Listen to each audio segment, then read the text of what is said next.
ছাত্র জনতার গণ অভ্যুত্থানে শেখ হাসিনা দেশ ছেড়ে পালালেও পালাতে পারেননি মন্ত্রিসভার অনেক সদস্য ও নেতা।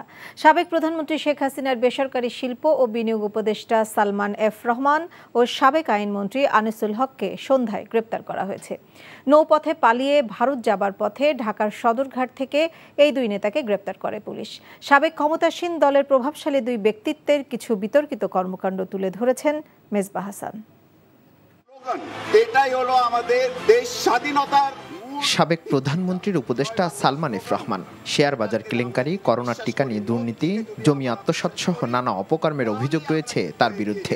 এমনকি শেষ সময়ে সরকারের বিভিন্ন প্রকল্পের ভাগবাটোয়ারা নিয়েও ফাঁস হয়েছে ফোন আলাপ। আমার তো মনে হচ্ছে যেহেতু চিটাগং ইউনিভার্সিটি এটা অ্যাসাইলাম করাইতেছে আপাকে দিয়ে, এটা বুড়া করতেছে না। এটা কিন্তু বুড়া অনেক আগে বলছে ভাই। না না, এটা আপা বলছে, অ্যাসাইলাম বলছে আপাকে। আপনি এখানে রং লিস্টিং এ চলে যান না, এখানে অন্য স্ট্র্যাটেজি নিতে হবে, তাই না? চিটাগং ইউনিভার্সিটি হলেই এটা আমি ধরে নিতেছি এটা অ্যাসাইলাম। তো তাহলে আমি একটু দেখি ফাইলটার অবস্থাটা। ফাইল এখন উনি করেন, উনি আজকে গিয়ে পিএম থেকে ফাইনাল ক্লিয়ারেন্স নিবে। হ্যাঁ, সেটা ক্লিয়ারেন্সটা তাহলে যদি পিএম বলে থাকে তাহলে ক্লিয়ারেন্সের ব্যাপারটা কি আছে?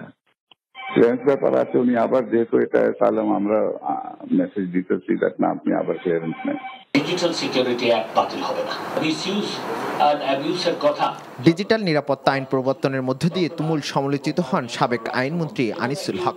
স্বাধীন চিন্তা ও মত প্রকাশ, এমনকি পেশাদার সাংবাদিকতার মধ্যে জনসাধারণের তথ্য জানার সংবিধান প্রদত্ত অধিকার হরণের হাতিয়ারও এই আইন। আইনটির অপব্যবহারে নিপীড়ন ও হয়রানির শিকার হন সাংবাদিক, শিক্ষক, সংস্কৃতিপ্রেমী, কার্টুনিস্ট ও সামাজিক যোগাযোগের মাধ্যমে ভিন্নমত পোষণকারী নাগরিকরাও। বাদ যায়নি অনেক সংখ্যালঘু। একের পর এক বিতর্কিত কর্মকাণ্ড করলেও তারা ছিলেন ধরাছোঁয়ার বাইরে। এমনকি কোটা সংস্কার নিয়ে আন্দোলনের নামে স্বাধীনতা বিরোধী ষড়যন্ত্র লিপ্ত বলে অভিযোগ করেছিলেন সাবেক এই আইনমন্ত্রী আনিসুল হক। যদিও ছাত্র জনতার তোপের মুখে পরবর্তীতে আলোচনায় বসতে চেয়েছিলেন তারা। আদালত সিদ্ধান্ত নিলেই আমরা সেটা করতে পারি। বাংলাদেশে আইনের শাসন আছে। আদালত